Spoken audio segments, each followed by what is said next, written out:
Ma'am hair ட்ரையாக இருக்குது, தலையை தட்டினா வெள்ளை வெள்ளையாக குட்டுது, வீட்டில் கேட்டால் தேங்காய் எண்ணெய் யூஸ் பண்ண சொல்கிறாங்க. அப்படி பண்ணலாமா மேம்? ஓகே, இப்போ வந்து ஸ்கேல்ப்ல வந்து நீங்க சொருகிறீங்க இல்லை தட்டுறீங்க, நிறைய ஃப்ளேக்ஸா ஷோல்டர்லலாம் ஒயிட்டாக விழுது அப்படிங்கும்போது ட்ரைனஸ் கிடையாது, அது வந்து டேண்ட்ரஃப்னால தான் அப்படி வரும். ஸோ டேண்ட்ரஃப் பார்த்தீங்கன்னா இட்ஸ் நத்திங் பட் மலசீசியா. அது வந்து ஒரு ஈஸ்ட்டு, அது வந்து நார்மலாக எல்லா ஸ்கேல்ப்லேயும் இருக்கும். ஸோ நம்ம ப்ராப்பராக ஹேர் வாஷ் பண்ணலை, ஓவர் நைட் வந்து ஆயில் அப்ளை பண்ணிட்டு வெறும் தலைக்கு குளிக்கிறோம், அந்த மாதிரி டைம்ல வந்து ஜாஸ்தியாக இந்த ஃபங்கஸ் வந்து மல்டிப்ளை ஆகும். ஸோ அதுதான் வந்து நம்மளுக்கு டேண்ட்ரஃபாக போய் விடும். ஸோ அதுக்கு ட்ரீட்மெண்ட் பார்த்தீங்கன்னா ஹேர் வாஷ் வீக்லி 3 times ஆச்சும் கண்டிப்பாக பண்ணிக்கிறணும்.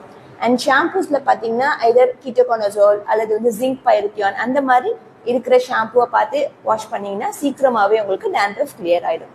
நீங்கள் ஆயில் போட்டிங்கன்னா டேண்ட்ரஃப் அதிகம் தான் ஆகும். ஸோ இந்த மாதிரி ஷாம்பூஸ் யூஸ் பண்ணியும் சரியாகலை அப்படின்னா கண்டிப்பாக டெர்மட்டாலஜிஸ்ட்டை போய் பாருங்கள். Take care.